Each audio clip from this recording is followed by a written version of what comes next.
कुछ दिनों से म्यूकोरमाइकोसिस यानी कि ब्लैक फंगस के केसेस देश भर में रिपोर्ट हो रहे हैं, खासकर कोविड-19 के एक्टिव या रिकवर्ड केसेस में। जैसे जैसे देश भर में ब्लैक फंगस के केसेस बढ़ रहे हैं, चिंता बढ़ रही है। आखिर कितना रियल डेंजर है? क्या यह कोविड से लिंक्ड है? कितने हाइप है यह? आखिर सच्चाई है क्या? इन प्रश्नों का उत्तर जानने के लिए आज का एपिसोड शुरू करते हैं।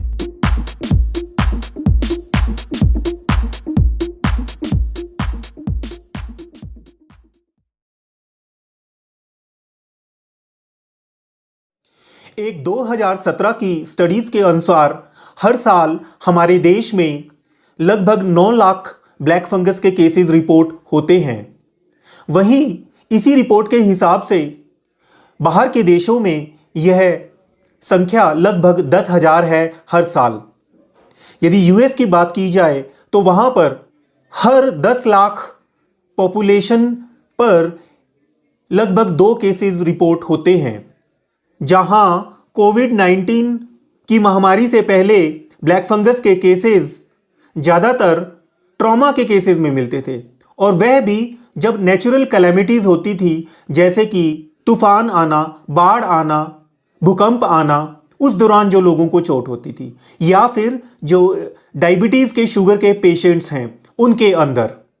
पर अब जो केसेस आ रहे हैं वह कोविड-19 के एक्टिव केसेस हैं या फिर रिकवर्ड केसेस हैं।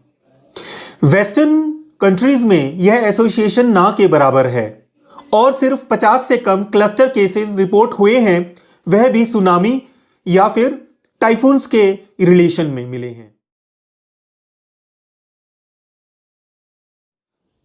यह एक कॉमन फंगस है जो सभी जगह वातावरण में मिलती है, जैसे कि हवा में, मिट्टी में, सड़ती गलती चीज़ों में, जैसे गोबर, खाद।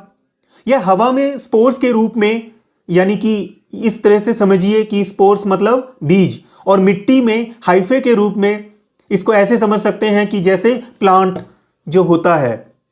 हॉट एंड ह्यूमिड कंडीशंस इसको ग्रो करने में फेवर करती हैं। यह थर्मोटॉलरेंट है एंड समर एंड फॉल में यह ज़्यादा मिलता है, जबकि विंटर या स्प्रिंग में कम मिलता है। हम लोगों को इसका एम्पल यानी कि ठीक ठाक exposure day to day activities में होता है, पर हमारा इम्यून सिस्टम बड़ी ही कुशलता से हमें इसके इन्फेक्शन से बचाता है।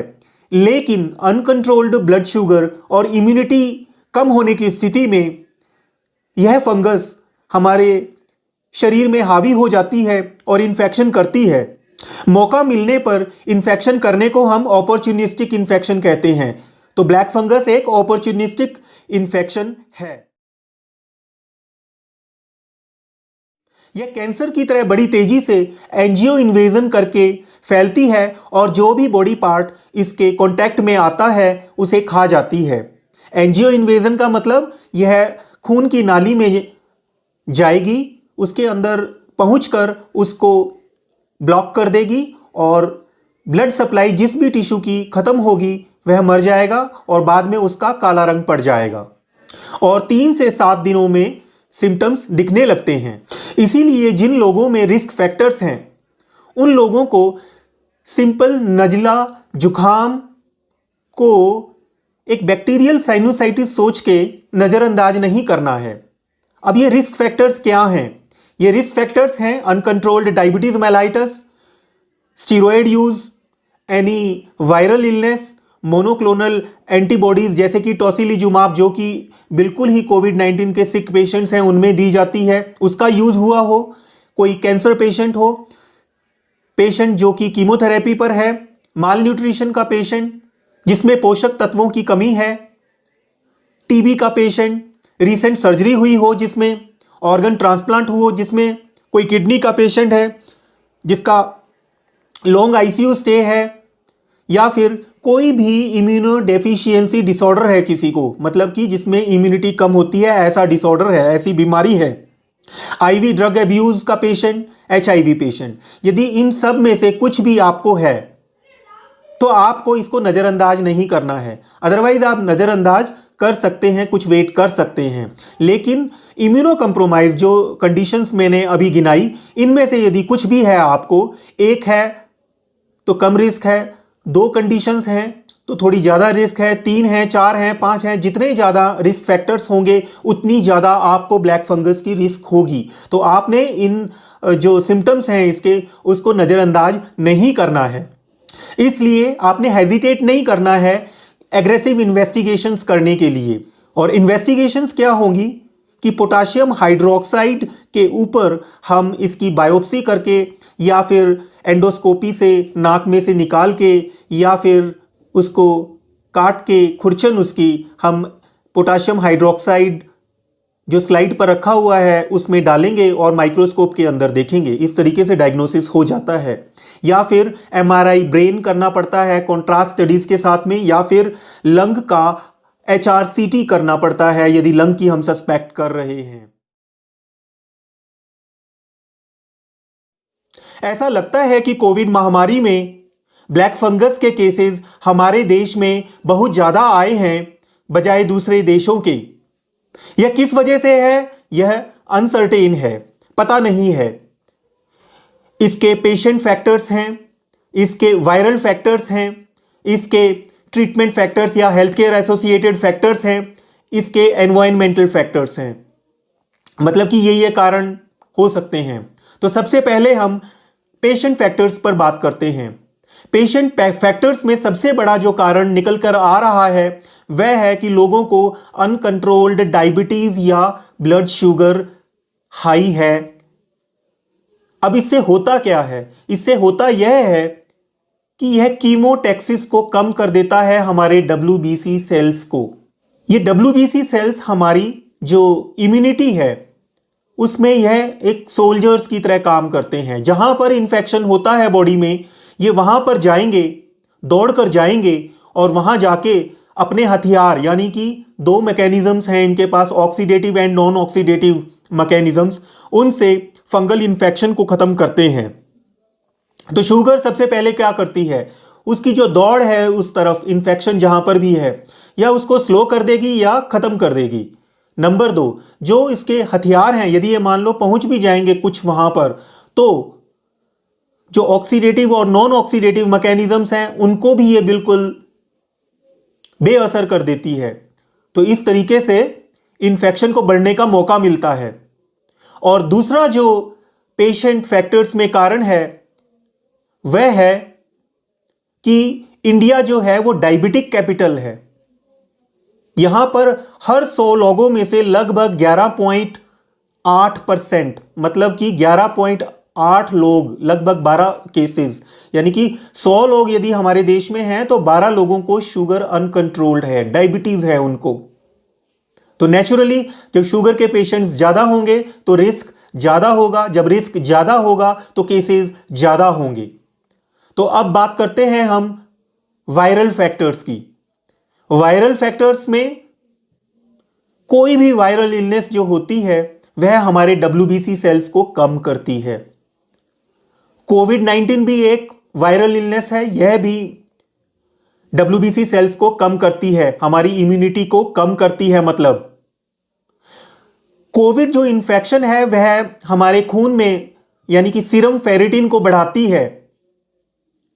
यह हमारे खून में ऑक्सीजन की कमी करती है, साथ में जो ग्लूकोज होता है उसका यूज नहीं हो पाता है, जिसकी वजह से जो हमारे बॉडी में तेजाब की मात्रा है वो ज्यादा हो जाती है। मतलब एसिडिक मीडियम हमारे खून में होता है। तो एक तो वायरस की वजह से एसिडिक मीडियम हो गया, दूसरा वायरस की वजह से जो हमारे इम्यून सिस्टम में जो सैनिक हैं लड़ने के लिए इन्फेक्शन से, WBC सेल्स वो कम हो जाते हैं। उनकी जो पावर है शुगर की वजह से, कीमोटैक्सिस, वह कम हो जाती है। प्लस जो फेरिटिन बढ़ा हुआ है, आयरन बढ़ा हुआ है हमारे खून में, वह चारे की तरह काम करता है। तो ये सारे फैक्टर्स मिलकर फंगल इन्फेक्शन को शायद बढ़ावा देते हैं। अभी तक सब कुछ शायद में है, क्योंकि कंक्लूसिव स्टडीज अभी तक नहीं आई हैं कि यह क्यों हमारे देश में हो रहा है। In this environment fungal infection easily grow and opportunistic infection occurs. यदि ट्रीटमेंट फैक्टर्स की बात की जाए या हेल्थ केयर एसोसिएटेड फैक्टर्स की, तो उसमें सबसे पहले यह निकल के आता है कि स्टीरॉयड्स यूज हुए हैं कि नहीं हुए हैं। यदि स्टीरॉयड्स यूज हुए होंगे तो उनकी इम्यूनिटी कम हो जाएगी, तो उनकी blood sugar out of control हो जाएगी, तो इन्फेक्शन के चांसेस बढ़ जाएंगे। साथ में यदि एंटीबायोटिक्स यूज जो हम यूजुअली करते हैं वह यदि यदि अप्रोप्रिएटली नहीं करेंगे, मतलब कि ठीक एंटीबायोटिक नहीं देंगे या ज़्यादा मात्रा में देंगे या कम मात्रा में देंगे, तो भी प्रॉब्लम आएगी। यदि हम इम्यूनोसप्रेसेंट्स जैसे कि टॉसिलिजुमाब देंगे, जो कि बहुत ही ज़्यादा सिक टर्मिनली इल जो पेशेंट होता है कोविड-19 में उसमें देते हैं और वह पेशेंट रिकवर्ड हो जाता है, तो भी फंगल इन्फेक्शन होने के बहुत ज़्यादा चांसेस हैं, क्योंकि ये बहुत ही ज़्यादा स्ट्रॉन्ग इम्यूनोसप्रेसेंट्स होते हैं और इन सब से अपॉर्चुनिस्टिक इन्फेक्शन होता है। So if you stick to your right medication, right dose and duration, और ख़ास तौर पर शुगर को कंट्रोल रखें, तो फंगल इन्फेक्शन होने के चांस कम होंगे। हॉट स्टीम यूज़ करते हैं पेशेंट्स, तो उससे क्या होता है, उससे यदि ज़्यादा हॉट स्टीम ले लेंगे तो जो गला है उसमें बर्न इंजरी हो सकती है। साथ में हॉट एंड ह्यूमिड एनवायरनमेंट बन जाता है, तो उससे भी फंगल इन्फेक्शन हो सकता है। और एक बात कह दूं कि ये सब हमारे अंदाजे हैं, अभी तक रिसर्च में खुलकर निकल कर नहीं आया है कि कारण क्या है।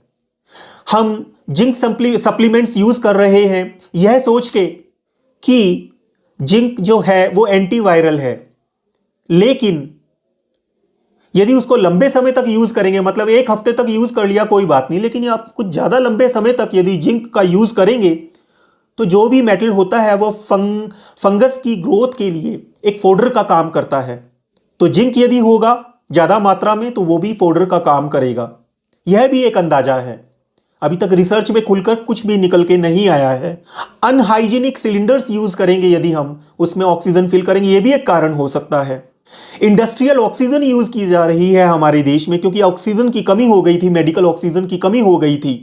तो यदि इंडस्ट्रियल ऑक्सीजन के लिए जो पानी है वह कंटेमिनेटेड है, तो भी चांसेस हैं कि शायद ऑक्सीजन कंटेमिनेटेड हो और वहां से इंफेक्शन हो रहा हो। और एक बात कह दूं, ये सब अंदाजे हैं, अभी तक कोई भी रिसर्च निकल कर नहीं आई है जो कह सके कि किस कारण से यह हो रहा है। ऑक्सीजन ट्यूबिंग में इंफेक्शन हो सकता है।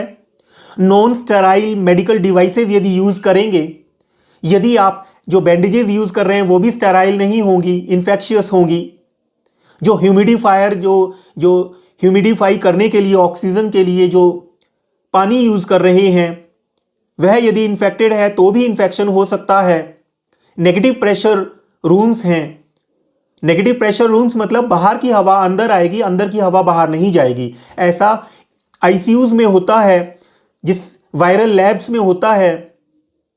तो यदि इस टाइप के रूम में पेशेंट होगा तो उससे भी बाहर से अंदर इन्फेक्शन आ सकता है हॉस्पिटलाइज्ड पेशेंट्स में। यदि नियर बाई कंस्ट्रक्शन साइट्स हैं, उससे भी धूल मिट्टी के थ्रू यह इन्फेक्शन हॉस्पिटल के अंदर आ सकता है। फिर बात आती है प्रोलॉन्ग्ड ड्यूटी आवर्स। ड्यूटी के 8 घंटे आप पीपीई किट में पहन कर रहे हैं और पेशेंट्स को देख रहे हैं, और पेशेंट्स भी आपकी कैपेसिटी से बाहर, क्योंकि आपको पता है कि सेकेंड वेव में इतने पेशेंट्स आए हैं कि हेल्थ केयर स्टाफ कम पड़ गया। जब हेल्थ केयर स्टाफ कम पड़ गया, ज़्यादा काम, मुश्किल हालात में काम करना, तो उसमें कोई ना कोई चूक हो सकती है कि शायद कहीं ना कहीं एसेप्टिक कंडीशंस मेंटेन नहीं की जा रही हों।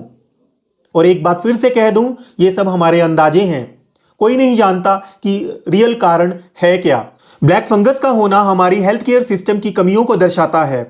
Unhygienic conditions, congested wards, poorly ventilated wards expose कर रहे हैं हमारे ऑलरेडी कम इम्यूनिटी वाले पेशेंट्स को इन्फेक्शन को। ज़्यादातर हर केस में एक ही कहानी होती है, सभी को डायबिटीज़ मेलाइटस है या अनकंट्रोल्ड ब्लड शुगर है। ट्रीटमेंट के दौरान उनके लिम्फोसाइट्स कम हैं, जो रिफ्लेक्ट करते हैं उनकी कम इम्यूनिटी को। स्टीरॉयड या तो बहुत जल्दी, बहुत ज़्यादा या ज़्यादा लंबे समय तक देने से ब्लड शुगर और इम्यूनिटी पर बहुत बुरा प्रभाव पड़ता है।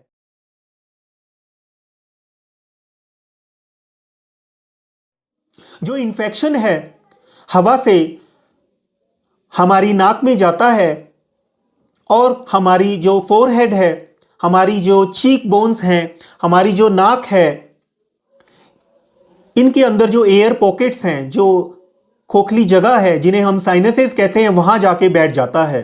जैसे ही हमारी इम्यूनिटी कम होती है, यह अपनी जड़ें जमा लेता है और इन्फेक्शन शुरू हो जाता है। जो भी टिश्यू इसके कांटेक्ट में आता है यह उसको खा जाता है, चाहे वह बोन ही क्यों ना हो। जब यह नाक में साइनस में होता है, वहां से यह ऑर्बिट में जा सकता है। ऑर्बिट मतलब जो आई सॉकेट है आपकी, जहां पर आई होती है, इस हिस्से में नाक से यहां पर चला जाएगा। यहां पर जाने के बाद में यह ब्रेन में जाएगा।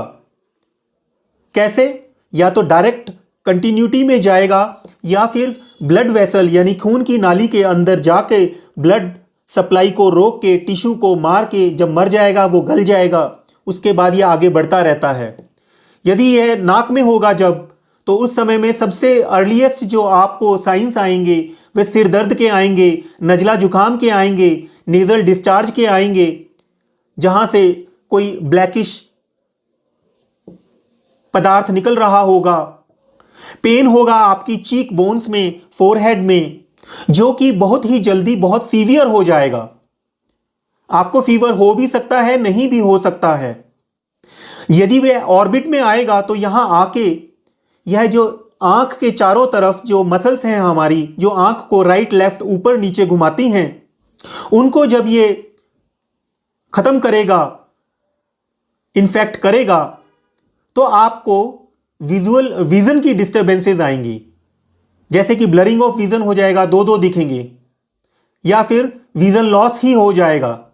यदि ये ब्रेन में जाएगा तो ब्रेन में जाके ये आपके अल्टर्ड सेंसोरियम कर सकता है, मतलब आप अपना होश व हवास खो बैठेंगे, बेहोश हो सकते हैं, जान जा सकती है। जो ये नाक में, साइनस में, सिर में जो इन्फेक्शन ब्रेन में जाता है, इसको हम बोलते हैं राइनो सेरिब्रो ऑर्बिटल म्यूकोरमाइकोसिस।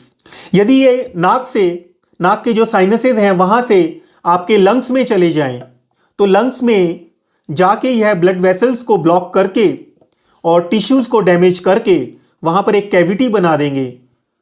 तो आपको बलगम के साथ खून भी आ सकता है, यह निमोनिया कर सकता है, यह आपके लंग्स में पानी भर सकता है, जिसे हम प्लूरल इफ्यूजन कहते हैं। तो पेशेंट कैसे प्रेजेंट करेगा? एक कोरोना का पेशेंट जो ठीक हो गया है या होने लग रहा है और अचानक ही उसकी जो सांस की प्रॉब्लम है वह बढ़ जाती है अचानक, तो ब्लैक फंगस उसका कारण हो सकता है। तो इसे हम कहते हैं पल्मोनरी म्यूकोरमाइकोसिस। यदि स्किन में इंफेक्शन होगा, कैसे होगा? कोई चोट लगी, उसमें यदि इंफेक्ट हो जाए, यह हेल्दी इंडिविजुअल्स में भी हो सकता है। अब पेट में भी इंफेक्शन जा सकता है, खून के माध्यम से पूरे शरीर में यह फैल सकता है, जिसे हम डिसेमिनेटेड म्यूकोरमाइकोसिस कहते हैं। तो बात करते हैं कि जो ये राइनो सेरिब्रो ऑर्बिटल जो ब्लैक फंगस का इंफेक्शन है, यह किन लोगों में मिलता है? यह मिलता है जो अनकंट्रोल्ड डायबिटीज के पेशेंट्स के हैं, उनमें कॉमन है। जो किडनी ट्रांसप्लांट के पेशेंट्स हैं, उनमें कॉमन है। लंग का जो ब्लैक फंगस है इंफेक्शन, वह ऑर्गन ट्रांसप्लांट या स्टेम सेल ट्रांसप्लांट के जो पेशेंट्स हैं उनमें मिलता है। ब्लड कैंसर के पेशेंट्स में मिलता है, या ऐसे पेशेंट्स जिनमें एक न्यूट्रोफिल काउंट कम होता है, बहुत ज़्यादा कम होता है। न्यूट्रोफिल है क्या? न्यूट्रोफिल एक WBC वाइट ब्लड सेल की एक वैरायटी है, एक प्रकार के सेल हैं WBC सेल्स में से।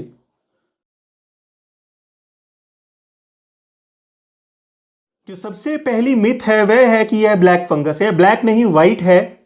ब्लैक फंगस नाम इसलिए पड़ा क्योंकि जिस टिश्यू की ब्लड सप्लाई काट कर यह उसको ख़त्म कर देता है, जब वह मर जाता है तो उसका रंग काला हो जाता है, तो इसलिए इसे हम ब्लैक फंगस कहते हैं।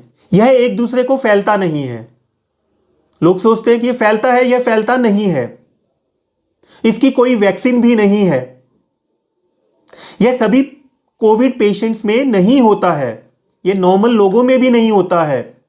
अब लोग डर रहे होंगे मीडिया में देखकर, टीवी पर देखकर, यूट्यूब पर देखकर कि हमें भी कहीं ब्लैक फंगस ना हो जाए।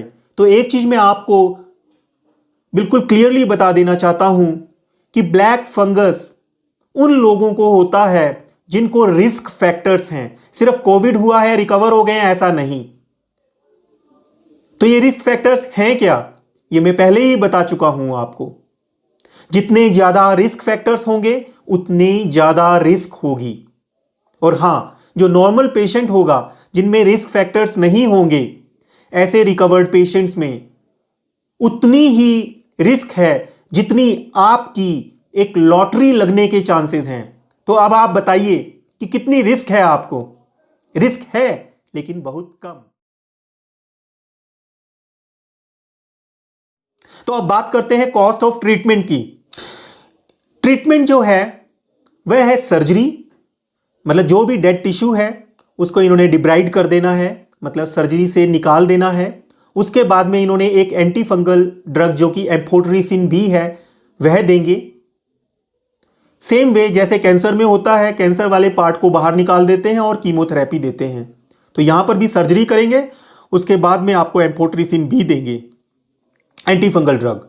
और यदि डिस्चार्ज हो जाएंगे तो एक और मुंह से एंटी फंगल ड्रग पोसाकोनाजोल खाने के लिए देंगे।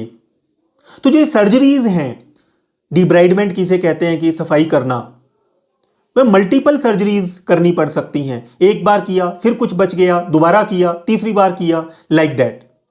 और यह एक टीम अप्रोच है। यहां पर एक सर्जन होगा, एक मेडिसिन का मैन होगा, एक माइक्रोबायोलॉजी का डॉक्टर होगा, एक आई सर्जन होगा, एक ईएनटी डॉक्टर होगा। दूसरी चीज, जो ये एम्फोटेरिसिन भी हम देते हैं, यह बहुत ही टॉक्सिक दवाई है जो कि आपकी किडनी को और दूसरी ऑर्गन्स को डैमेज करता है। ऑफन इन पेशेंट्स के लिए आईसीयू की जरूरत होती है, कई बार वेंटिलेटर की भी जरूरत पड़ जाती है। और एक चीज, जो भी ब्लैक फंगस के केसेस हैं, 50% केसेस में उनकी डेथ हो जाती है। और दूसरी चीज कि जिनमें दिमाग की इन्वॉल्वमेंट हो गई है उनमें 80% केसेस की डेथ हो जाती है। मतलब हर 10 में से 8 लोगों की डेथ हो जाती है। जो ये एंटी फंगल ट्रीटमेंट हम देते हैं यह लगभग 2-3 हफ्ते यूजुअली चलता है, लेकिन कई केसेस में 6 महीने तक भी चल सकता है।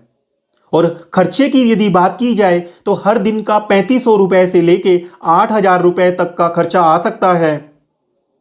इसमें मल्टी डिसिप्लिनरी अप्रोच चाहिए, मतलब मैंने पहले ही बताया कि टीम होती है डॉक्टर्स की। तो यदि छोटे जगह पर आप ट्रीटमेंट करवाओगे जहां सभी डॉक्टर्स अवेलेबल नहीं है, नेचुरली ट्रीटमेंट भी आपको परफेक्ट नहीं मिलेगा, कुछ ना कुछ कमियां रह जाएंगी।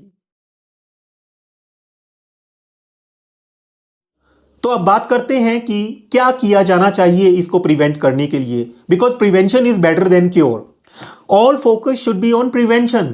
प्रिवेंट करो, आप कोविड एप्रोप्रिएट बिहेवियर्स को फॉलो करो। और हां, यदि वैक्सीन लगाने का मौका मिले तो पहले ही चांस में लगवा लीजिए। और यदि हो ही जाए तो किसी रजिस्टर्ड मेडिकल प्रैक्टिशनर डॉक्टर से आप ट्रीटमेंट लीजिए, ना कि किसी अनरजिस्टर्ड केमिस्ट से या किसी से भी। क्योंकि यदि आप जुडिशियस यूज ऑफ स्टीरॉयड्स नहीं करेंगे, ठीक मात्रा में, ठीक टाइम पर, ठीक समय के लिए नहीं लेंगे, तो आपकी रिस्क बढ़ जाएगी। स्टेराइल वाटर यूज करें ऑक्सीजन को ह्यूमिडिफाई करने के लिए। मास्क को रोज धोएं और धूप से बिल्कुल ड्राई कर लें, क्योंकि हॉट एंड ह्यूमिड यदि होगा वो तो उसमें भी फंगस ग्रो कर सकती है। यदि कोई पेशेंट आईसीयू में लंबे समय तक है तो क्या आपने देखा है कि रोज उसको डिसइंफेक्ट कर रहा है कोई? यदि नहीं कर रहा है तो किया जाना चाहिए। आईसीयू में या हॉस्पिटल में जब एडमिशन होती है तो वहां पर भी आपको बताना है कि आपको डायबिटीज है, और हॉस्पिटल वालों को भी शुगर को चेक करना है, कंट्रोल में रखना है। Keep your work place and home clean and hygienic. अपने वर्क प्लेस को, अपने घर को बिल्कुल साफ सुथरा रखो, ड्राई रखो। क्योंकि जो फंगस है वह हॉट ह्यूमिड गर्म और उमस भरे वातावरण में, कंजेस्टेड क्रैम्प्ड जो जगह होती हैं वहां पर होता है। तो इसीलिए सनलाइट को अपने घर के अंदर आने दो। जो वेजिटेबल रेफ्रिजरेटेड फूड है या फिर जो घर में पड़ा हुआ फूड है जिस पर फंगस जम गई है, किसी भी तरह की फंगस हो, क्योंकि फंगस का इन्फेक्शन खतरनाक है, चाहे वो ब्लैक हो, ऑरेंज हो, व्हाइट हो, वटेवर फंगस, तो उनको धो लो और कोशिश करो अवॉइड करो फंगस लगी हुई फूड्स को। एक गुड नाइट स्लीप होनी चाहिए, एक अच्छी स्लीप। क्यों? क्योंकि जर्नल ऑफ एक्सपेरिमेंटल मेडिसिन में एक रिसर्च छपी जिसमें उन्होंने बोला यदि आप अच्छी स्लीप लेते हो, आपकी जो नींद है वो अच्छी है, तो वह आपके टी सेल्स जो हैं, WBC सेल्स में एक प्रकार के सेल्स होते हैं टी सेल्स। ये टी सेल्स जो हैं ये अच्छा फंक्शन करते हैं। ये टी सेल्स आपको पता ही है कि ये आपके फौजी हैं एक तरीके से, इम्यूनिटी आपकी जो रक्षा करने के लिए इन्फेक्शन से। तो इनका यदि इनकी हेल्थ बढ़ जाएगी, इनका काम बढ़ जाएगा, इनकी इफेक्टिवनेस बढ़ जाएगी, तो नेचुरली ये इन्फेक्शन से आपको बचाएंगे। Avoid going near unhygienic sites, जो साफ सुथरी जगह नहीं वहां मत जाओ, जहां खुदाई हो रही है वहां मत जाओ, मिट्टी को हाथ मत लगाओ, क्योंकि मिट्टी में हाइफे होते हैं, मिट्टी से इंफेक्शन ज्यादा होगा आपको। तो आप दस्ताने पहनो यदि अवॉइड नहीं कर सकते, या मास्क लगाओ यदि अवॉइड नहीं कर सकते साथ में। Avoid contact with soil, if unavoidable wear mask. So दोस्तों, कैसा लगा ये वीडियो आपको? ये जानकारी कैसी लगी आपको? कोई भी आपके डाउट हो तो आप कमेंट बॉक्स में लिखिए। मेरा कॉन्टैक्ट नंबर चैनल पेज पर अबाउट सेक्शन में है, आप व्हाट्सएप कर सकते हैं, कॉल कर सकते हैं। यदि मैं बिजी ना हुआ तो मैं आपकी हेल्प जरूर करूंगा। और हां, मेरे चैनल को सब्सक्राइब करना ना भूलें। यदि आप सब्सक्राइब करेंगे तो मेरा चैनल ग्रो होगा और मुझे मोटिवेशन मिलेगी कि मैं और भी ऐसे वीडियोस बनाऊं और लोगों की हेल्प कर सकूं। तो मिलते हैं अगले वीडियो में किसी और नए टॉपिक के साथ।